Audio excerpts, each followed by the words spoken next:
Hi everyone, welcome back to the show. I'm Roxann Klepper and this is Brick by Brick. Today we have a very special guest on us and the timing could not be better. Angela Gray is an investment advisor with RBC Wealth Management, and I thought with all the craziness that's sort of happening in the world and people's fearfulness of the market and what's going on in the economy, I thought now would be a great time to sort of talk about money. So today we're going to have Angela here. We're going to be talking about money a little bit. I have some stats I want to read you before we get into this. So, according to Stats Canada, as of the second quarter of last year, Canadian households owed $1.76 in credit for every dollar of disposable income, resulting in household debt to disposable income ratio of 175%, meaning we spend way more money than we make. The average household debt, not including a mortgage, is about $42,000. So we're going to dive into some important money stuff with Angela. She's great. She knows her stuff. So she's going to help us kind of dive into that world. Angela, thanks for being with us today. Thanks, Roxanne, for having me. I'm looking forward to this. Yeah, me too. We've been planning on doing this for a few weeks and just schedule has got in the way. So here we are. So let's Yes, dive into it. sure. Okay, let's start right at the beginning. How can a person prioritize paying off different types of debt? So like credit cards, student loans, mortgages, all of those things. Yeah, that's a great question. I think it's important to recognize that not all debt is the same. So if you look at having a mortgage is buying an asset, and that asset's likely to go up over the long term and is actually increasing your net worth. If you look at things like student loans, I would say it's important to remember that the interest paid on a student loan is actually tax deductible. So while you're paying that interest, you've invested in your own personal capital, and you can, like I said, use that interest as a tax deduction. Mostly, we're probably trying to look at the ways that we can reduce or manage our consumer debt. So, consumer debt is things like those credit cards or consolidation loans. And when you're looking at prioritizing and paying off those different kinds of debt, the first thing that you really want to focus on is that you need to understand your spending habits. So, taking the time to understand the areas that you tend to spend more of that discretionary money on. So, things like our entertainment expenses, clothing, even food. If we look at the things that we can control in our monthly spending, that's the area that we want to start. When you get your budget figured out, whatever you have left after all of those obligations, so your debt obligations, your rent, your utilities, that's what you have left over to then determine what's the best spot to put it. And generally, you want to start with the things that have the highest interest rate. So if you have a number of credit cards, you want to look at the one that has the higher rate. And most importantly, when you set a plan, you need to stick to it. So you need to be the one that says to yourself, I'm committed to doing this plan and seeing it through. And give yourself a couple of months of really sticking to your plan, and intrinsically you will start to feel better, and you will notice that the interest payments that you're making on that principal are going down. Okay, love it. And so let's say someone gets a second job or they get a raise and now they have a little bit of extra money every month. Should they be focused on paying off debt or should they be focused on investing? Yeah, so let's use that mortgage example again. So a rule of thumb that I like to use is that we generally want to aim to have our mortgage paid off by time we retire. It's nice to have that cash flow free. If your mortgage is set to be paid off in that timeline, and you're comfortable with carrying the mortgage for another 20 years, let's say, if we'll use me as an example, then it comes down to that personal choice. So we all have feelings about debt and whether we like to carry that or not. Some people like to have that feeling of being debt free, whether it is a mortgage or not, at a young age, and all of that is good.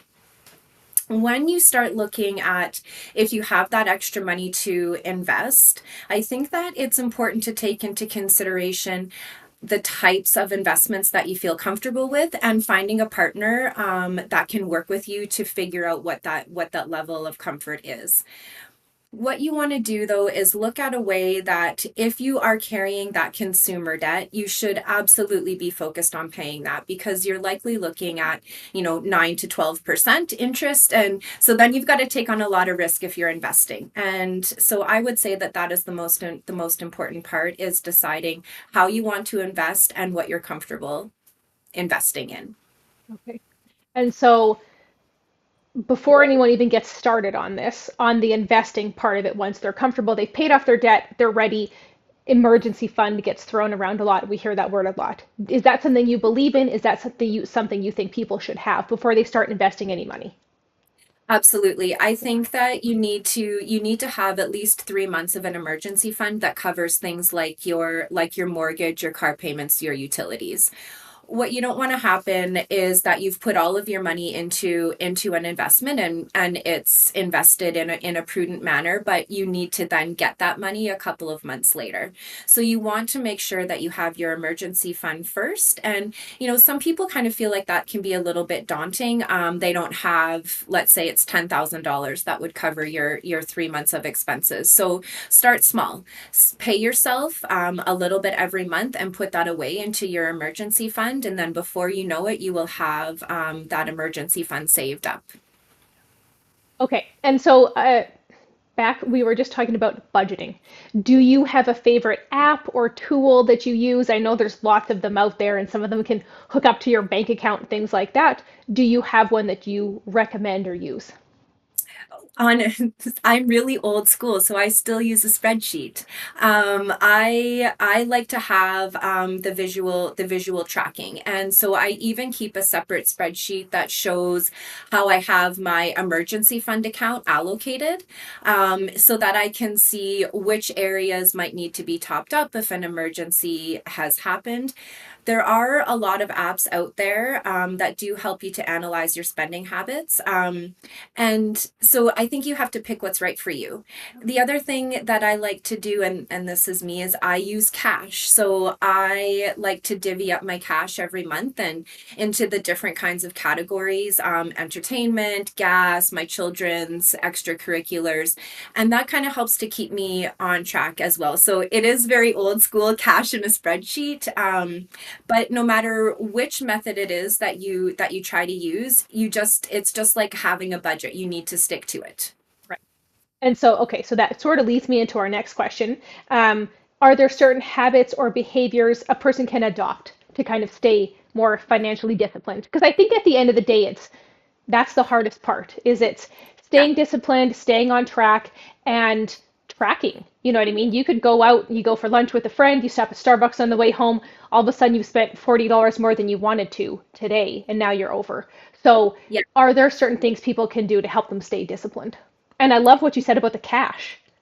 Yeah, so Yeah. that the cash really, really does help. So when we look at strategies that can help us stay like financially disciplined. So I kind of put that into two categories. So all of them involve pre-saving. So we have our big ticket items. So let's say we wanted to, buy some new furniture for the house, or, there was a bigger, like we like to snowmobile. So if we wanted to buy a snowmobile or something. So in our family, we budget for that and we save first and then buy.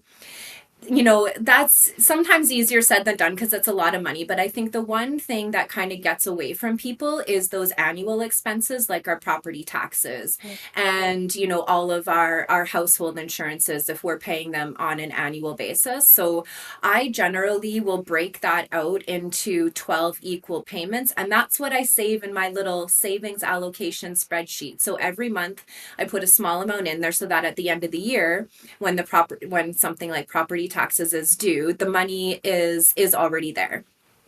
I find those are the kinds of things that get away from us. They're the ones where we're like, we're going to pay it every year, but Yeah. then it's a big chunk of money at that time of the year.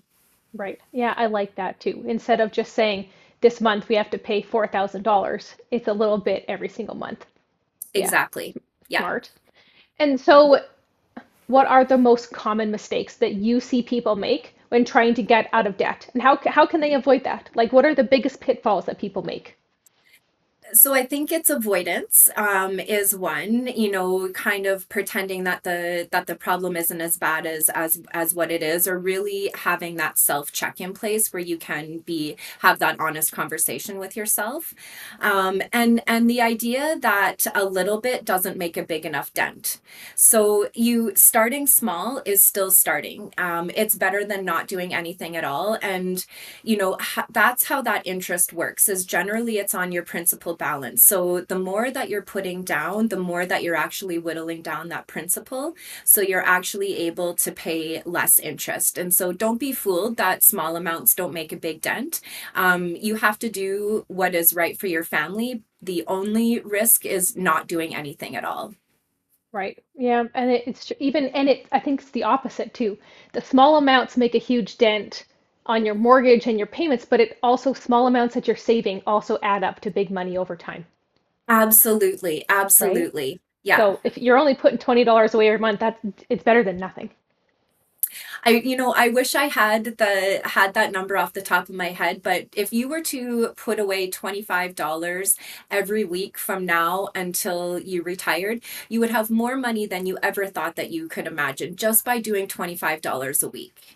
It's amazing, really, isn't it? Honestly, just those small and steady and consistent, right? Wins the race. Isn't that the Absolutely. truth? Yeah. Yeah. Okay, so someone puts all of your advice into play. They do all these things. They pay off all their debt. They got their emergency fund. Amazing.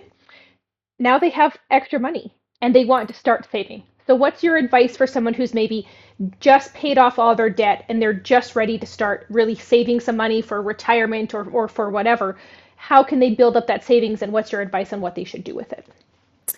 So, when you start getting to that stage of your life, the first thing that we do, and with our other partners at the bank, is it starts with that retirement planning. So you find a trusted advisor and you sit down and you look at the strategies that are going to have the most impact for you. So for some people, that is an RSP because they have a high taxable income. Using an RSP to make a contribution provides a tax deduction at tax time. If you're a business owner, you may want to be using a tax-free savings account, but the strategies are very personal to your own lifestyle. So you need to find a partner. You need to sit down, and just like with everything I've said today, you need to have a plan and you need to stick to it. And I think, one of the biggest things for people if they're at that stage in their life is don't be, don't feel like you're behind the eight ball. You know what I mean? Like everyone's journey is different. And so just because you're just starting out doesn't mean it looks any different to you than it did if someone had been doing this for 20 years. Absolutely. Both stages are super important. And so yeah, don't be afraid to reach out and start no matter what stage of life you're in.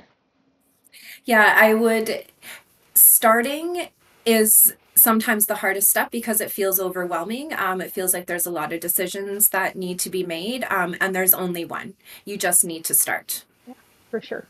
And so Angela obviously is amazing. And so I'm going to put all of Angela's contact info in the box here underneath all the notes. If you guys want to reach out, if you're just getting started, you're not sure where to start, reach out to Angela. You can tell she's fabulous and she knows what she's talking about, and she would love to walk you through, the baby steps to the huge steps that take you where you need to be.